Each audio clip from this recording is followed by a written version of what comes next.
All right, here we go. All right, good evening, everyone. My name is Spencer Jones, and I am a first-year student majoring in Urban Studies Public Policy from Marion, Arkansas. Welcome to Dillard University. Dillard has a long history of being the cultural and intellectual hub of the Gentilly community, and we continue to serve as a place where all of New Orleans comes for the discussion of critical issues. Thank you for being here with us today. Dillard University was founded in 1930 through the merger of two schools, both founded in 1869. Straight College, founded by the American Missionary Association, which is now the United Church of Christ, and New Orleans University, founded by the Methodist Episcopal Church, which is now the United Methodist Church. In a cross-cultural collaboration, these different denominations, along with the citizens of the city, pooled resources for this new university, which opened its doors in September of 1935. Now, in our 151st year, Dillard continues to be known far and wide for a range of programs and achievements: a newly accredited College of Business, a new minor in Food Studies, signature academic programs in Physics and Film, one of 10 HBCUs that are hosts of Google engineers as professors, an alumni giving rate twice the national average, 3 students selected as White House HBCU Competitiveness Scholars. Dillard is a significant institution and continues to serve as a model for others. At this time, please take a moment to ensure that any electronic devices, including cell phones, are either silenced or paused. During the event, you will have an opportunity to engage with our guests during the question and answer period. We know that there will be excitement and many people will want to participate, but we have a simple request. Please ask a question. No speeches, no commentaries, no short stories. Questions can be asked in 30 seconds. If you cannot fit your question in the 280 characters of a tweet, you know that it is too long. Please cooperate, or we will have to pull the mic and escort you kindly to your seat. Thank you for being here with us today.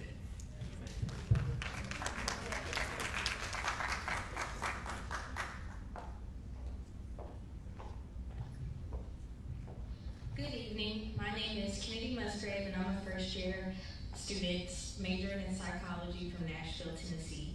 Tonight's event is sponsored by Philosophy 444, Hip Hop, Sex, Gender, and Ethical Behavior. In the fall of 2014, Dillard University began to offer a first-of-its-kind course in hip hop, gender, sexuality, and ethics. The course, I Cram to Understand Hip Hop, Sex, Gender, and Ethical Behavior, is taught by Dr. Walter Kimbrough and developed in conjunction with Dillard board member and legendary hip-hop icon MC Lyte, who has lectured for the class several times. It is the first ever course of its kind to be offered at a historically black college. Dillard uses the course as an opportunity to connect the genre of music that permeates students' lives to philosophical, social, and ethical concerns that are the core of a liberal arts education. The course is part of a larger initiative to develop students' ability to think critically about the intersection of art and social justice in contemporary culture. In addition, it supports our new quality enhancement plan, Talking on the Oaks. The QEP's goal is to foster an institutional environment that prepares students to be effective and competitive oral communicators in a diverse, global, and technologically advanced society. Over the past 6 years, the course has hosted a who's who of hip-hop: artists, journalists, scholars, ministers, and DJs. Guests, both in person and via video, have included Uncle Luke of the 2 Live Crew, Killer Mike, Michelle A., Dr. Mike Eric Dyson, David Banner, Dr. Vanetta Ford, Corinne Stephens, Farnsworth Bentley, Peter Guns, D1, and Big Frida. Tonight, the class presents an open conversation with our guest, Lecrae. Raised by a single mother in San Diego and Houston, Lecrae turned to hip-hop to find meaning and role models. Instead, he found gang life and drugs. At age 19, he determined to change with music as his tool. Lecrae now influences millions with his socially conscious message and transcendent sound. Since then, he is a 2-time Grammy Award winner, 3-time BET Award winner, has 8 Billboard #1s, and is an 8-time Dove Award winner. His 7th studio album, Anomaly, debuted at #1 on the Billboard 200 chart, is certified gold by the RIAA, and ranked #12 on Rolling Stone's 40 Best Rap Albums of 2014.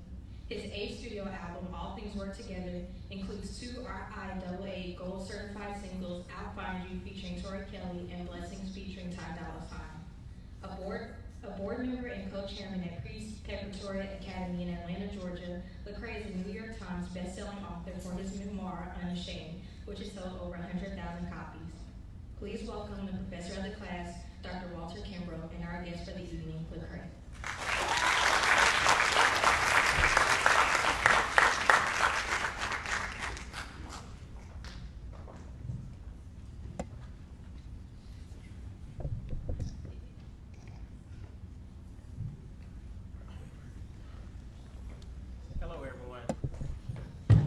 There we go. Hello. Y'all speak back. How you doing? All right, so for this conversation tonight, I'm going to start off the conversation, but we'll quickly turn it over for lots of questions. We just had dinner, and we just had tons of questions, so it should be a lot of fun. But I want to thank Lecrae for being here. I've been trying to get him to campus for the last couple of years, and so he tweeted something out at the end of last year. All these big things are going to be happening in 2020. I was like, and I still need you to come to my class. And he was like, all right, let's make it happen. And so here he is today. So I want to thank him for coming and being with us today. So once again, just thanks for being here and to engage in this conversation. There are several things I wanted to get into, but let's start off with the book. I was supposed to go to New York yesterday. Our Miss Dillard was in this fashion competition in New York City, but my sinuses are bad. And I don't know if you ever flown on a plane where your sinuses are bad. It's painful, and I wouldn't fly all the way to New York and have that pain to come back. So I was reading this yesterday, and it was really hard to put it down. I probably got about 40 pages left, so I'll finish it up tonight when we leave from here. So tell me why the book? Because, I mean, and there have been in recent years a number of hip hop artists have written some books. Brother Mob has a book that's out. Rakim just dropped a book. So for you, what was the inspiration, and particularly a book that is so transparent? Because I mean, you tell us stuff, I'm like, ooh, I don't know if I would have told that. So you tell everything. So tell me why the book? Well, I thought there's tons of different reasons. You know, first and foremost, I believe that it was necessary to help people understand and unpack the journey in which that I've been on. I get a lot of questions, and music is, it's 3 minutes and 20 seconds, maybe 5 minutes per song, and it's very hard for somebody to understand your perspective or why it is that you're saying what you're saying. And I feel like the book allowed for me to be a little more complex. I'm a complex person, we're all complex human beings. So the book allowed for me to do that. Another reason why is because, as a Christian, I felt like there's just so many presupposed ideas about what that means, especially when you're a hip hop artist. So it was kind of like, wait, how do these two go together? And I needed some place to unpack that because it was difficult for people to understand. And then lastly, I just think, as a young black man, it was important to contribute to the literary community, to write our stuff down. It's just very difficult to be able to go back in time and find the works of art. I just finished a book recently, and when I'm just reading through the history of like a Robert Reed Church or a C.J. Walker, Madam C.J. Walker, I wish that they had just works of literature that they would have written down so we would understand it a little bit better. So that's what I did. Okay. Early on in the book, you write this. I did win the Grammy for Best Rap Performance that year, and I was surprisingly disappointed when my name wasn't called. But in retrospect, I think I received something that was more valuable. A reminder that part of being human, and especially being Christian, means not fitting in. And the only solution is learning to look to God for ultimate recognition. As I've said in songs and speeches, if you live for people's acceptance, you'll die from their rejection. Talk a little bit more about that. That's even on the back cover. You have that really highlighted. So talk a little bit more about that mantra that you have. Yeah, if you live for people's acceptance, you'll die from their rejection. Most people's like mission statement or their passion is built out of their own personal struggle. So when you hear people just proclaiming something over and over again, it's probably because it's something that they've battled with or they continue to battle with. And so acceptance is something that I've battled with my whole life. And so when I'm saying that to the world at large, I'm also saying it to myself. When you grow up in a single parent household and your father has abandoned you, you're wondering, are you accepted? When you don't know what it means to be a man and you're not fitting into the community around you, I learned real quick. I wasn't cut out for the gang life. They drove through the neighborhood shooting, and I realized I was allergic to bullets, and I didn't want no parts of that anymore. You know what I mean? So you're just trying to figure out where do you fit in, and you're trying to constantly find your space in your lane. And I thought it would get easier after becoming a Christian. I'm like, oh, God accepts me. But then you realize, like, now there's a whole new factions of people who don't know what to do with you and are like trying to figure out what category you belong in. So So I said it because I want other people who struggle with that to know, like, your identity is not predicated on what other people think about you. That is not who you are. You're fearfully and wonderfully made. You have infinite worth and value. It does not come from whether or not people accept you or not. Be the best you can be. You're uniquely you, and that's okay. And be that person. So. See, I was thinking about that. You mentioned this earlier. Being in this sort of distinct lane. We've seen some of this before, but I guess we still haven't gotten accustomed to it. So I think, particularly when Kirk Franklin came out and he started embracing hip hop and other things, people were critical. I always think about BB and CeCe Winans. They had that song, "I'm Lost Without You," and people were like, who are they singing about? This guy, you could be singing to your significant other and that. So it would seem like they would have started to pave some of the way, but it seems like you run into the same kind of, I guess, criticisms or barriers that they face, even though we've seen this before in some regards. You're very different because it's just straight hip hop versus them being a gospel group and Kirk being gospel, dabbling in a lot of different things. But what do you think is going to have to happen for us to be able to accept, this music presented in a unique form like the way you do? Yeah. What's interesting, you brought up Kirk, is Kirk was operating within his kind of cultural sphere, and it was brought out to the masses. He'll tell the story himself when he had already done Stomp, and then they said, well, Jimmy Iovine was like, I want the world to hear this because I think you got something special. So let's bring in like some mainstream producers and jazz it up a little bit. And Kirk didn't like it initially, but it resonated with the larger demographic. And I think then he realized, oh wow, this is bigger than what I thought it was. So in some ways, I do think he was an inspiration. The difference with me is that I didn't start in the church and then try to go out into the mainstream.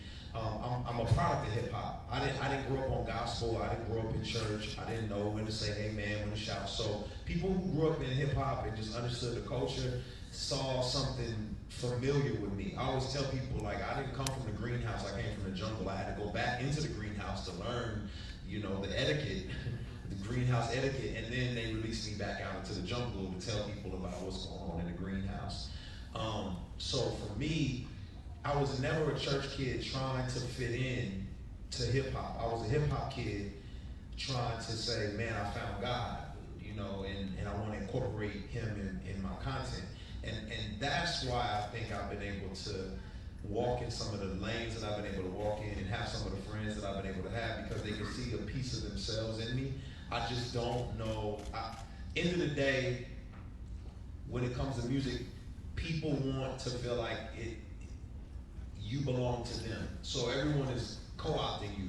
And you see it happen over and over and over again. I remember when Kendrick first came out, and we would have discussions about it, and he would feel as if the conscious community said, no, he's our rapper. And he was like saying, I'm not a conscious rapper, I'm just a rapper. And I think people wanted to co-opt me. And the gospel community was like, well, he's not really gospel, so we don't know what to do. The boy don't sing like, So it was a weird thing where hip hop was like, he's not ours, and gospel was like, he's not ours.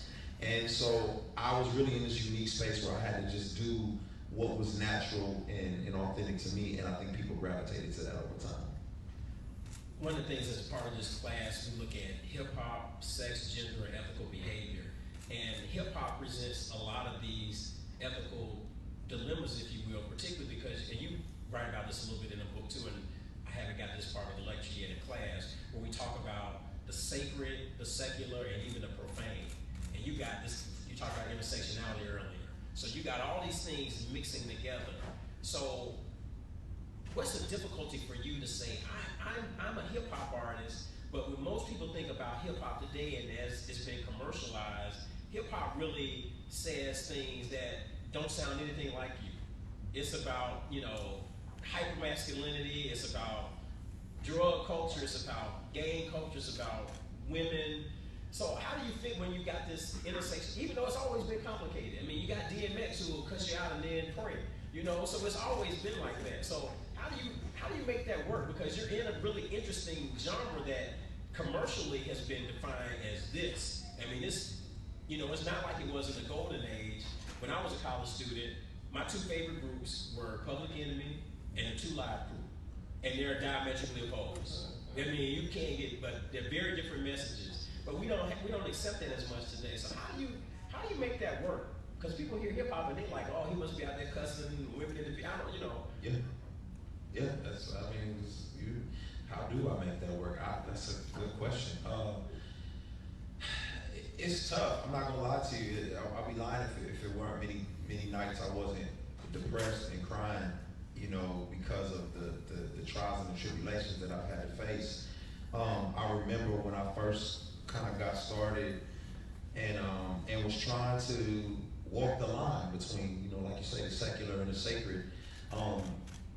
I remember making a mixtape, not Gangsta Girls, but DJ Don Cannon. We did Church Clothes, and I remember taking it to a Sacramento Kings practice. I had a show in Sacramento. I went to the Sacramento Kings practice. I knew the coach. He was a fan. And I started to pass the CDs out to some of the players, and they was like, man, we don't want no gospel rap, bro. You know what I mean? It was like, wow, you didn't even listen to it. But in their mind, I couldn't be speaking about anything that was relevant to their lives. In their mind, I couldn't be speaking about, like, it's one or the other. There's no way you could be talking about things that are relevant to where I'm at in life. And I think people have had to listen to see, like, oh, this is not what I thought it was gonna be. And it is, it's complicated. But here's the thing, we're nuanced people, right? Like, we're not one way. You don't like to eat the same thing, or some of y'all probably do, but most of us don't like to eat the same thing every day, right? We don't want to, we don't want to wear the same outfit every day. And we're nuanced. My first time going to France, I was mad because I couldn't speak the language and I couldn't figure out how to get the food I wanted, and nobody was trying to give me any passes on language barriers. And so I got so frustrated, I was like, I'm going to McDonald's. And I think that's what people do with my art. They say, man, it's too complicated. I'm just listening to this, or I'm listening to that. But this whole, like, learning a new language type of thing is just too complicated. It's too nuanced. It doesn't make sense in my brain. And when we don't understand something, we create narratives for it. So you're creating a narrative for what you don't understand. And you're saying, well, he must be a sellout, or he's going to be too preachy, or you're creating whatever narrative it is because you just haven't experienced anything like it before. And I think it's just time that's just what pioneering is. Another quick aside, I remember, I'm old enough to remember the first iPhone, you know what I mean? And I remember when it came out and people was hating, like, it ain't got no buttons. How's it when the phone with no buttons? And now it's like, no phones have buttons, you know what I mean? Except grandma's phone, so you just had to revolutionize things and pioneer new things, and I feel like that's what I've had to do, and I continue to have to do within hip hop. I think too, as a part of that pioneering spirit, there was an article 4 years ago in the Washington Post about you, and they're just like, some people just like, I want him to be more Christian, it's not Christian enough, and then some are saying it's too Christian, it needs a, but there are a lot of people looking to you to say, this could be this new voice that reaches a new generation of people that mainstream religion isn't reaching. So what do you think about being that person that people look to say, you could reach out in the ways that mainstream religion isn't? There's one of my favorite lines of one of my Atlanta groups, the Yin Yang Twins. They got this song where... Wait, time out. What is your musical catalog? I'm like, man, I'm everywhere. I'm all over the place. So the Yin Yang Twins have this song, and I think it's a song they do with Adam Levine. And they're just like, the time that the baby's born from the mother's womb, they're taught certain things, but they aren't getting it from the teachers, and the teachers can't get them like the preachers, and the preachers not filling the bleachers. It's the rappers. Then they say, sad, ain't it? So I think people do look to you to say, maybe you're the person that could bridge a new generation that is having difficulty dealing with spirituality and finding God. Does that add a level of pressure to you? What do you think about that? Because that article is basically, they're saying, this guy might be the one who can do all these great things that no one's been able to do before. Yeah. I'll be lying if I say it didn't add pressure. I didn't ask for it. You know what I mean? Like, you don't sit around asking for it. You just at home writing songs in the shower. You record them, and then it's like, oh, this took off, and you didn't ask for this platform that carries you to different places. So so for me, I've had to learn how to steward it and to try my best to figure out, you know, how to use it best. And it's tough because, like I said, people want to co-opt you and make you their guy, which I see happening with my brother Kanye right now. Is he's found God and there's a race to co-opt him. You know, whose team is he going to play for? And so I felt that happening for me, where there were some individuals who were saying he could be the person to speak, you know, the language of this new generation and help them wrestle with spirituality and so on and so forth. But here's what I think, in a way, has happened. If I'm honest, I don't think hip hop has the teaching power that it used to have. You know what I'm saying? Like hip hop used to be like the griots, and that's how you communicated the message of what was going on in the community. I don't feel like it has that teaching power that it once had. People don't necessarily go to hip hop to hear about what's going on in the community or the culture. You know, the internet has changed everything to where we're so interconnected now. I can know what the dance move is. I can see what's going on over here. I can hear this. I can get on Instagram and see what's going on. So music is actually slower than the internet because it takes longer to write a song and to communicate about what's going on. Whereas somebody can just upload a video tomorrow in an instant, and it's like, here's what's really happening. So for me, I feel like I've had to take a different approach, and I've had to become a soundtrack to what's happening out here, and a soundtrack to what I think people should be paying attention to and what they should be caring about. So as it pertains to life and culture, you know, it's important for me to create a soundtrack for it so people can say, wait, what is he pointing to? And what is it that I need to pay attention to versus just spilling it all out in a song. Okay. I'm gonna ask one more question, and then you guys can come over here to ask your questions. Victoria, I want you to handle the mic for me today. So if you have questions, you can get ready to line up, and Victoria will help handle that. The thing that I really like about the book is that you spent several chapters talking about your life as a college student. And even in chapter 4, the title is Lost Man on Campus. As you think back on your college experience, what kind of advice, I mean, I read some of this in here, but what kind of advice would you give to college students about their college experience, particularly as they sort of struggle with, you know, figuring out who they are, their place, their faith? What based on your experiences, because you experience all kinds of stuff in college, I mean, everything. So what kind of advice would you give them based on your experience? Yeah, so you got to understand, number one, just my college experience. I always talk about when I got to campus, you know, my sophomore year I had a big head, and when I say that, I mean like, not literally I had a big head, I mean I was like a big-headed dude, because I had joined a fraternity, you know, I was a member of Kappa Alpha Psi, and then I was, you know, I'm a tall guy, I'm a sophomore now, I don't wear my key on my neck like the freshman do, and so, you know, I know my way around campus, and I never forget walking up to this young lady, and just in a moment of just pure arrogance, was just like, yo, as a freshman, and I was like, yo, I'm gonna do you a favor, I'm gonna let you call me tonight.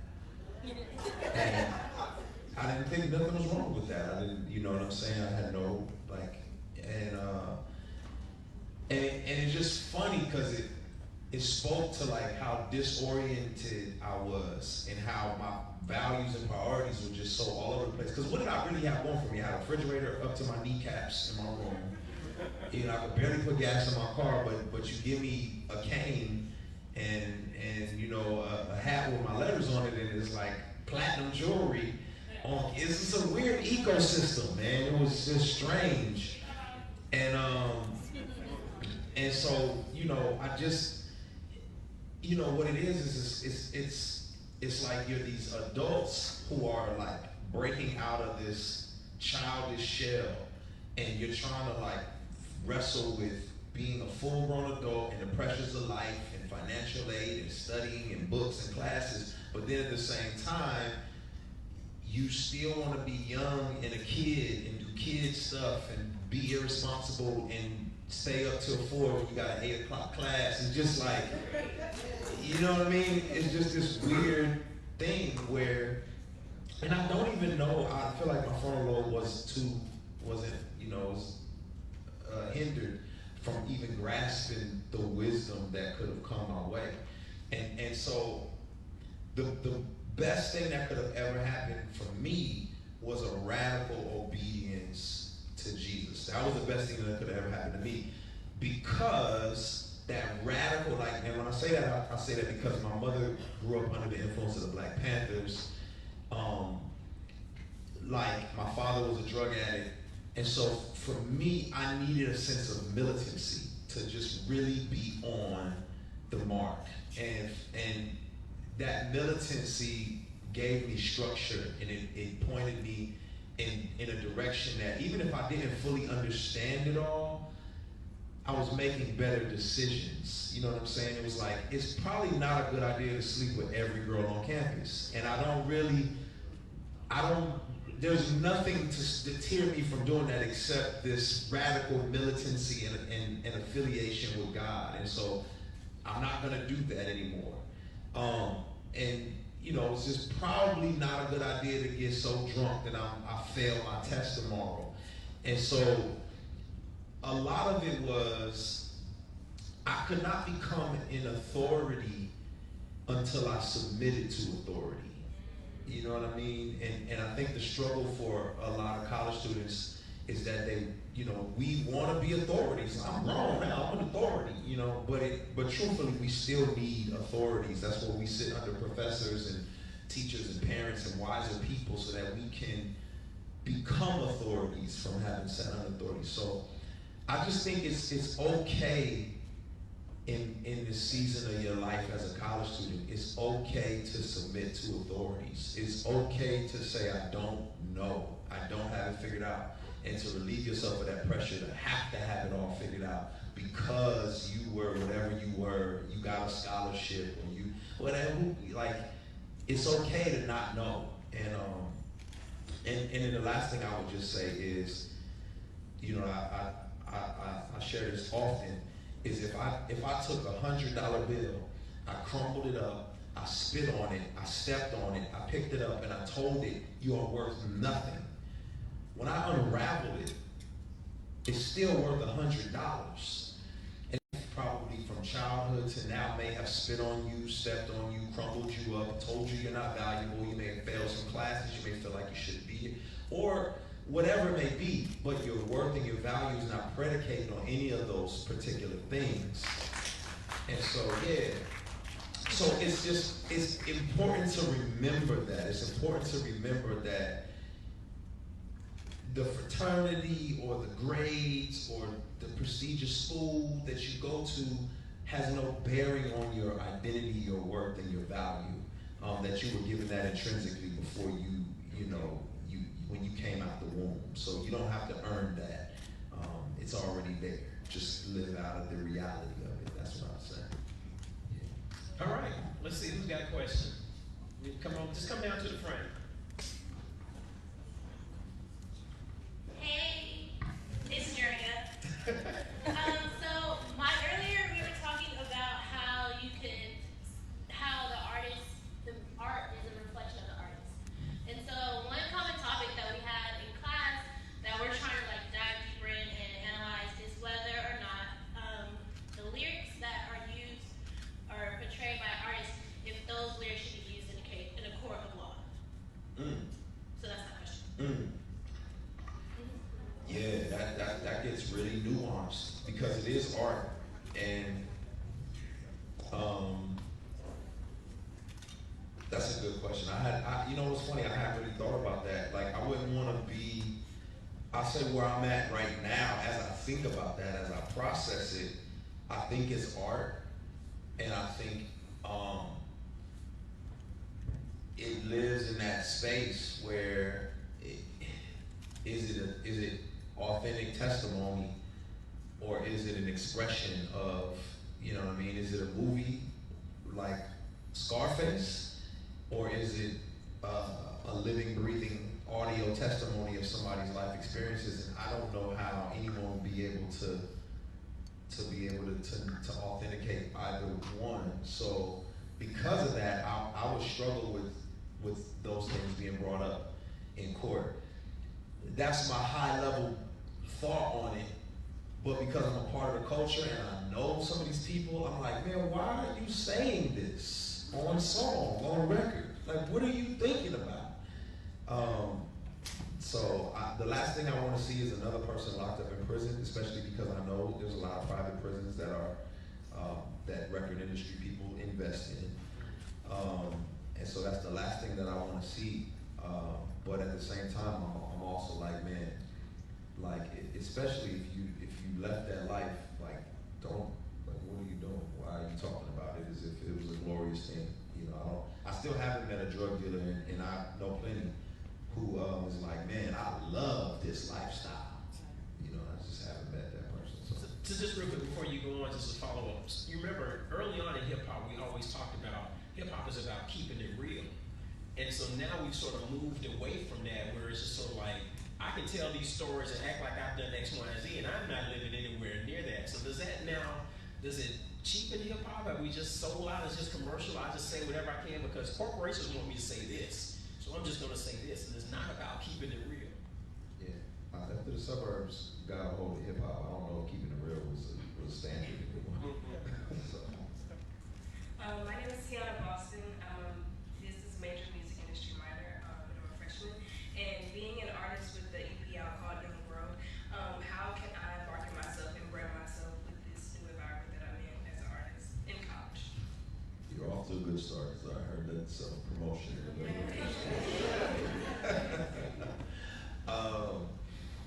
Yeah, you know what? You have things at your fingertips that are just, you know, are beneficial and detrimental at the same time. The internet is right at your fingertips: Twitter, Instagram, so on and so forth. So something can catch like wildfire in a second.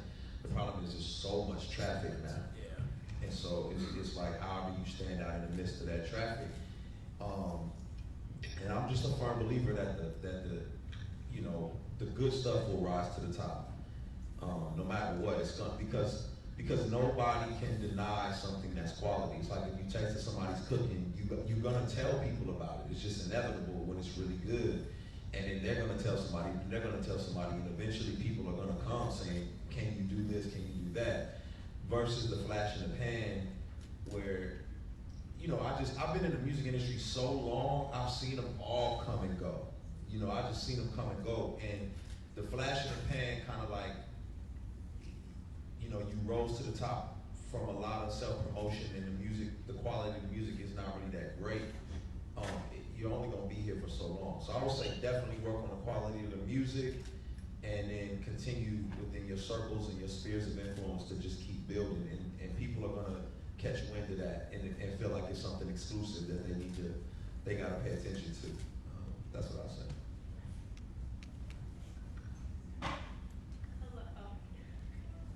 Hello, my name is Lecrae. I'm a visual arts major from California, and I was just going back on when you said when you talking about Kanye. So a lot of people were saying it was a ploy to get his black audience back after he said slavery is a choice. So, because you know black people love church. So I was just trying to figure out what you felt about, like your take on it. Yeah. Here's what I think is funny. What I think is funny is that we get these like snapshots of people's lives, you know, via social media or the media, and man, I don't know when it happened, but one day YouTube became the leading authority on all things like historical, current events. And so I think the truth is so far from what we're seeing in the media and so on and so forth. And I say that from somebody, you know,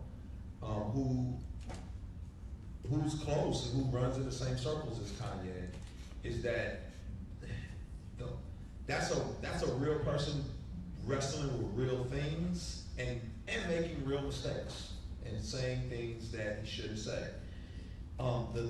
He doesn't have the luxury like most of us do to work out our thoughts and ideas around the dinner table or in classrooms. He works out his thoughts and ideas on a public stage, and then it's like, what? Like, whereas our family members or somebody at the table say, "What are you talking about? Shut up."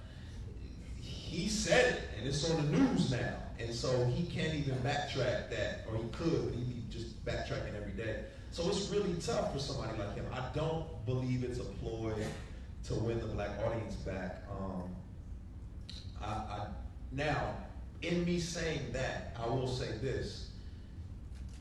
We all use our real life circumstances and situations transactionally. You know, we find ways to use them transactionally. So maybe just you running with the fraternity example, maybe you did grow up and your legacy and your family has been in this fraternity or sorority for generations, and that's really your story. But you just want to join, there's some other beneficial reasons for you to join. You're going to use your story to help you accomplish what you want to accomplish. So there could be some motive wrapped up in his reality, and I can't speak to his motive, only he can. So, yeah.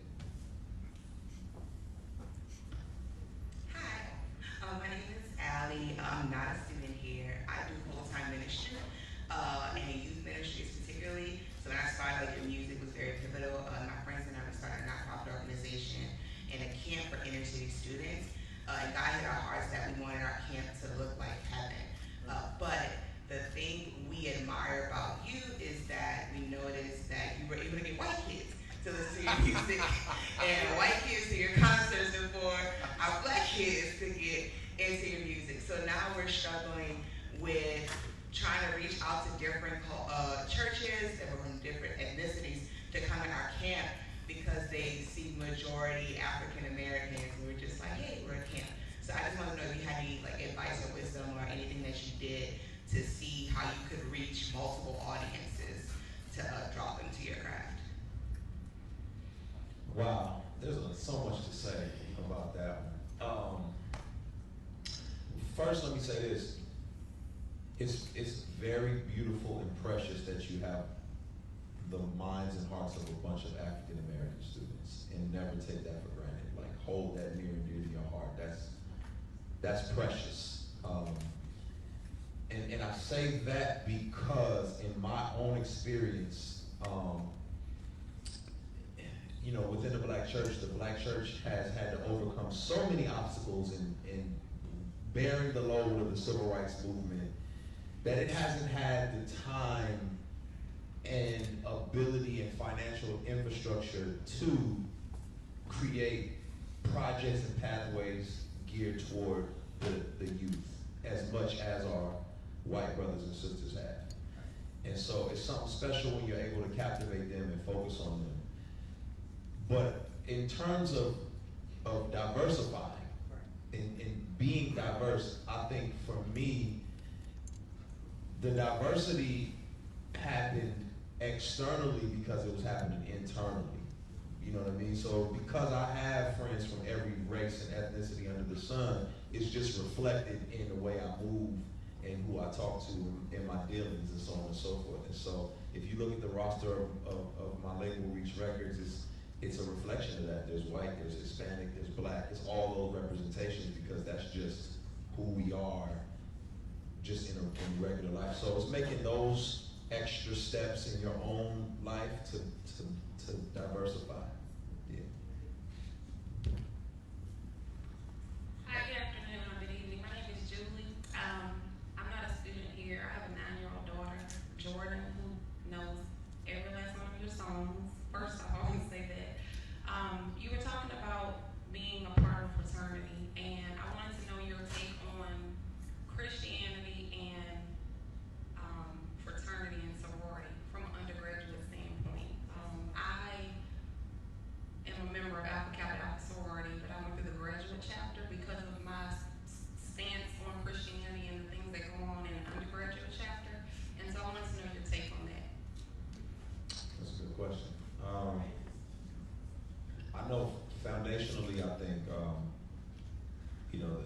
historically black fraternities and sororities. Those are the ones that I know of. I can't speak to any other ones. I know foundationally, they're beautiful. You know, the reasons why they were created and the principles that they stand upon. Many of them are Christian principles, and just creating a sense of unity and creating a sense of empowerment and nurturing. I think that's all wonderful. I think culture has done something different than what it was the original intention was. And so the issue is the culture of the particular campus and what you have to deal with in those particular individuals in that particular campus, and what that looks like in order to become a member of that fraternity or sorority. And that's gonna vary from school to school. And so that would be the biggest thing for me. If I'm being 100% transparent, if the church is doing what it needs to do, I don't know if you need fraternities and sororities. You know, if the church is really a unifying body of people who are making sure that no one is left out, that everyone is taken care of, that the community is served, that we feel unified and united as a front, men and women, then we don't need them. But unfortunately, we got a ways to go. So. Hi, my name is Toya Bodie. I'm not a chef. I'm not a student, but my daughter is Heaven Bodie. I want to ask a question. Your music has so many layers, right? And even listening to your conversation, up next, are you going to soon curate a show?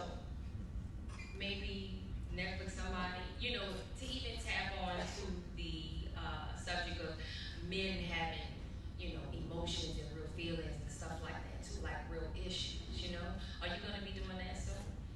Yeah, actually, 2020, stay tuned. 2020, stay tuned. Stay tuned. That's all I can say. Okay, I'll take that.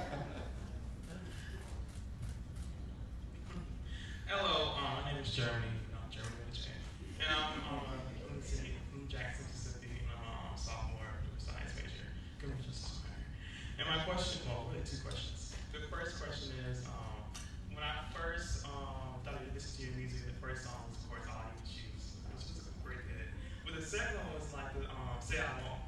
So I was really curious about your motivation for that song, kind of like the energy was like, that energy of kind of like it's like rebelling against the things that other people. And it's one of like another inspiration of that song. And the second question is like currently out of all the like female rap artists, is there anyone you would love to collaborate with? New or old? New or old? Say I won't. I just want to break out of conventional boxes that people just love to put us in, humans in, and I just, when I get around my guy Andy Minio, it's like both of us just think in that wavelength. Like we want to defy just the normal categories that people have for us. When people say you can't be this and this, and I just never understood that. It's not. It's some situations it's not or. Some situations it's and I think I want to create room for people to say and. You know what I mean? Like I am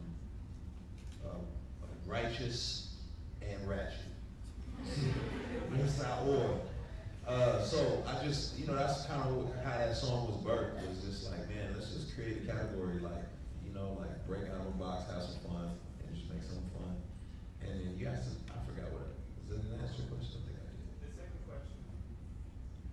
The second question. The second question is there any current female rapper? Oh, that's right. That's right. Yeah, I'll say old is Lauryn Hill and new is Ari Lennox.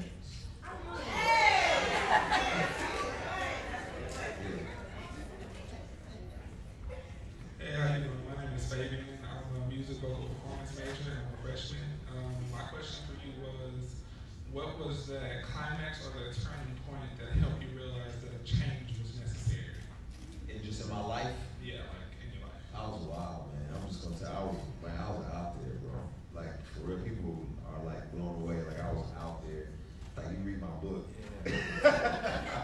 I was out. He tells everything. Yeah, I tell it all in the book. Like I was out there, man. It was just, I don't know. You just get to a breaking point. I just got to a breaking point where it was just kind of like something has to change. Just this ship is gonna crash. You can't move like this forever. And honestly, for me, like my wife is a different story. She grew up in this 2-parent home. They went to church on a regular basis, and she just kind of one day gradually was like, you know what, I'm gonna take this serious, more serious than I had. I didn't grow up in an environment like that, so for me, it was like a road to Damascus. Like light had to hit me, punch me in the head, knock me down. You know what I mean? Like, oh, I need to change. And so, I just got tired of what I was doing with my life. Okay, so she said that after like gang life and drugs that you chose music. Why did you choose music? Oh, over gang life and drugs, or just in general? No, it's like to get away from gang life and drugs, Oh, like okay. change. Why did you choose music? I got you. Probably because my jump shot was whack. Nah, you know what's funny is I always wanted to be like, I looked up to scholars and professors, like such as we have here. I just didn't see it in my community. I didn't know it was attainable. The only person I knew was my Aunt Teresa, and she went to Japan to become a teacher, and I didn't know we could even go to Japan. So she sent me like pictures and letters back, and I just admired them. And she would tell me, "You gotta read this book by W.E.B. Du Bois," and I was like, "What?" And I remember reading it, but I just didn't know how to access any of that. And so the only people that I saw being able to express themselves and to talk about stuff that was going on in their mind and in society was musicians and artists. So that was the only place I knew to go to be able to talk about those things. And so music was my way out. It was my ticket. Yeah. How's it going? I'm Xavier Raymond. I'm a youth pastor over in Hollywood. My students are back here in the back. And so my question to you is, one, what would you say to these students back here that are questioning, one, if they should follow Christ? But then two, for the ones that might be following Christ, how would you encourage them to actually live it full, live that life fully for Christ? Wow. I mean, I can tell you my journey. And for me, it came down to this because I've studied, and looked to a lot of different belief systems. At the end of the day, everything I studied and everything I found was about humans doing their best to reach God. Praying enough, reading enough, obeying enough, not messing up enough, and then maybe God will accept you. Maybe. Christianity, authentic Christianity, was the only one I saw that acknowledged that we were just messed up, imperfect, and we were never going to get it right. And so God had to reach down and get it right for us. And if we would follow Him, the work has been done, and He will empower us to now follow Him. That's what made me become a Jesus follower, is because I knew I couldn't be good enough. You know what I mean? I needed somebody to be good enough for me. And why continue? Where else would I go? There's nowhere else to go now. So for me, it's a matter of, I'm just free. And that's what I was saying. You got freedom. You got freedom to be who you were created to be. You got freedom to, there's just freedom there. And I don't know where else you can get that kind of freedom. I think we all want freedom, and sometimes I think we believe that, following God restricts our freedom, but truthfully, it's offering us more freedom. And that's what I would tell a student, is that there's way more freedom on this side. You just don't realize it, So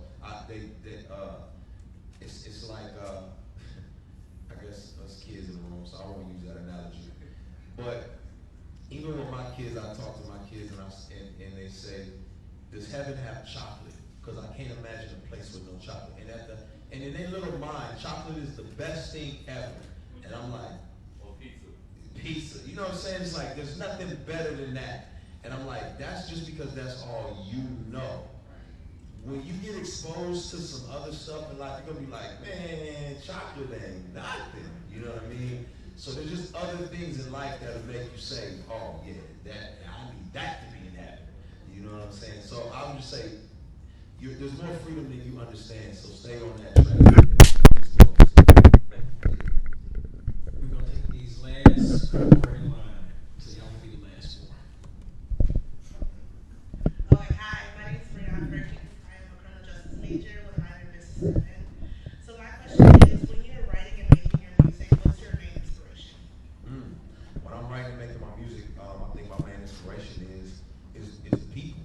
You know, it's just dealing with normal people. I heard Adele say, she said, she never wants to forget what it's like to be normal and wants to be around normal people, because when she gets too high and lofty, then she's disconnected from people's real emotions and what they, and, you know, just like the average person. So for me, I just always want to be connected to the people. I want to, you know, I'll ride the train, I'll ride the subway, you know, do whatever just to be connected to the people, to hear what's really going on in people's lives, so that I can speak to that and maybe bring some healing.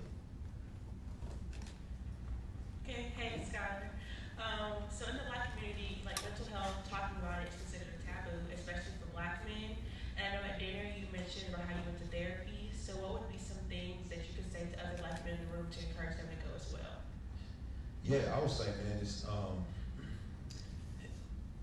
best way I can explain it is a lot of times you think all you need is a good guitar to make a song. And so your guitar is like, you know, church or something like that, and you're like, yeah, I got my guitar, I'm good. But something happens when you get the guitar and the drums and the piano together. They're meant to be played together, and now you have a band. And so when you can integrate it all, therapy and faith and education and medicine even, when you can integrate them, you get better music. And so that's what I would say to, you know, anybody out there who's struggling with any of those aspects. I don't care if it's medicine, I don't care if it's therapy, I don't care what it is. Like, none of that stuff is anything to be ashamed of. As long as you're healthy, that's the goal. Be healthy. Don't let anybody shame you out of, don't let yourself shame yourself out of health, because you don't know what your peak performance could be. That band sounds so much better than you playing guitar solo. And there's nothing to be ashamed of. I firmly believe Martin Luther King and Malcolm X would still be with us right now, had they had the mental health care, you know, that was necessary for them to be the people that they should have been. That was way too much weight for any one man to carry, without having someone to speak to the mental toll that was taken on them. And so there's nothing to be ashamed of. I highly recommend it. Jay-Z said he was better from it, so hey, works for me. Hi, I'm a freshman mathematics major from Douglasville, Georgia, and I was just wondering, like, at some point in time, I heard about you in the media that you were struggling with your belief in Christianity, and I just wanted to know, as a Christian, like, what made you struggle with your belief and how you got through that and what lessons you learned from going through that tribulation? What made me struggle with my faith?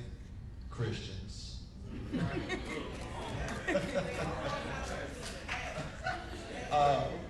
You know, Gandhi said, I love your Christ, it's your Christians that I have a problem with.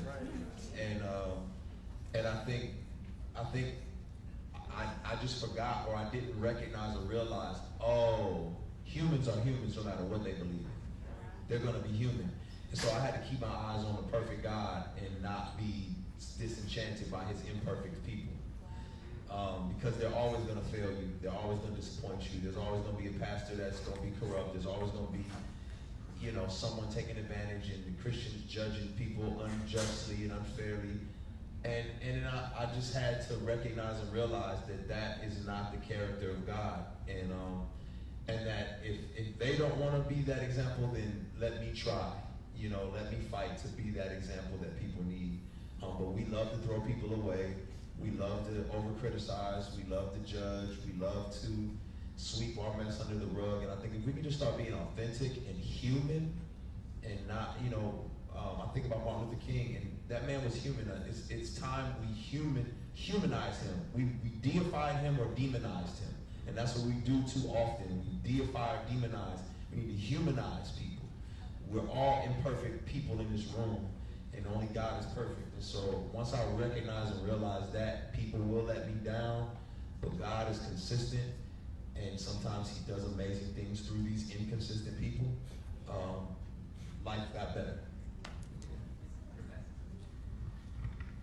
Lee, near West, Georgia, major criminal justice minor. So as you're aware, life and death are in the power of the tongue. So with the adversities you face, if any, with attempts to separate yourself from hip hop and religion, did you find yourself having to frequently prophesy things you wanted for yourself in your career in order to move ahead in the industry?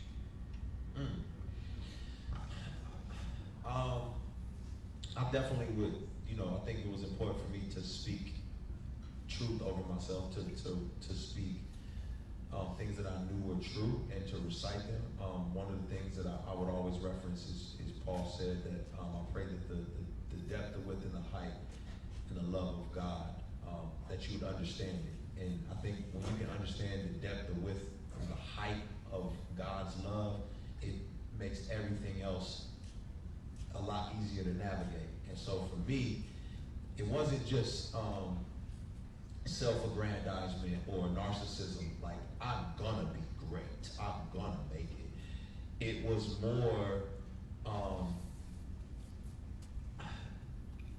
I am God's workmanship, created for the things that he's already pre-planned. That's written down, it's already written. And so I know the potential is there. I know that I'm made of everything that is necessary. If God sees fit to blow on it, it'll happen. And so I'm just saying, would you like to blow on this? You know what I mean? But not for my own will, not my will, but yours. You know what I mean? And so I think it's important for all of us. It's funny because even if y'all haven't seen it, it's very good thus far. I've been watching Who Killed Malcolm X on Netflix. And it's important, they humanize them, which is good. It's important to remember that no matter what you're dealing with, whether it's social and civil rights, whether it's ministry, whether it is education, that your own ego creeps in, and you have to check your ego. And so, and when you get too down on yourself and say, man, I suck, that's still ego. That's you're still too you focused. And so it's taking the focus off of you and back onto the job at hand, the task on hand, the mission at hand is to educate, is to inspire, is to teach, is to fight for the justice of other people. When you take that focus off of yourself and back onto them, what's gonna happen will happen. And so that's what I've had to do constantly is, man, I make this music to inspire people, and I'm thinking about the people, and it's gonna come out that way. And one thing I learned is that I'm not in the music business. I'm in the people business. You know what I mean? So we're speaking to the lives of people. What needs to happen will happen, and nobody's hand can stop what God's hand is gonna do. So. All right, I'm gonna do my last question, and then there are some books that are available. So we'll go out in the lobby. He'll sign books. You can take pictures. I will say about the book, like I said, I'm gonna finish it tonight. It reminds me, I don't know if you're familiar with Joan Morgan's book, When Chicken Heads Come Home to Roost. So it's like a coming of age story of a young black woman. To me, this is what this is. Really, I would like for all guys to like read this, because people will be able to, even if they can't relate to everything in here, there are gonna be some things that you'll be like, I remember that. It's a very good coming of age story, particularly for young men. So that's what, when I was reading, I was like, this reminds me of Joan Morgan's book, and that's like a classic. So I think it's something that you should think about reading and getting some books. But he'll take pictures with you and sign books, so we'll do that out. But so the last question is, if you have people in here who are new to Lecrae, and you got to give them sort of like the sampler playlist to sort of get it, like, I want to know who Lecrae is. And if you don't mention my two favorites, I'm not going to have my feelings hurt. I'm going to be okay with that. But what would you say? Like, I'm new to Lecrae. What would you tell them? Like, here are your must listens to. I mean, you want to listen to everything too, but like, this is your starter pack. What would be on that playlist? Oh my gosh, that's really rough right there. That puts me in an interesting cheat on this one, and I must say, you have to listen to the Church Clothes mixtape, the first one I did, because it's the integration of faith and hip hop, and you know where, you know, if you see the video, it's like Kendrick introduced the video, Sway talking about what's happening, and the Church Clothes song, maybe just that song if that works, but it's just that integration that I think people like, oh, okay, I get it, and it's just a good dissertation on like where I'm at in this. I'd also say the song, the title track "Anomaly" from the Anomaly Project, just because it's explaining like I don't fit in, I'm an anomaly. You're not like, if you're like, what? This doesn't make sense. Exactly. You know what I mean? Exactly. I think that's helpful.